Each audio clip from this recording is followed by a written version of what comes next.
I'm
currently writing exams and there is no time.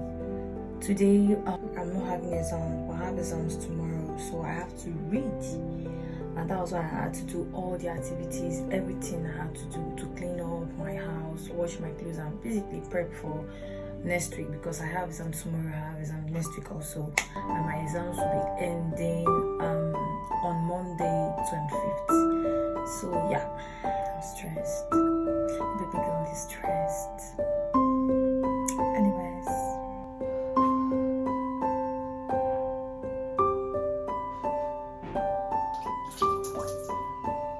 so I'm using my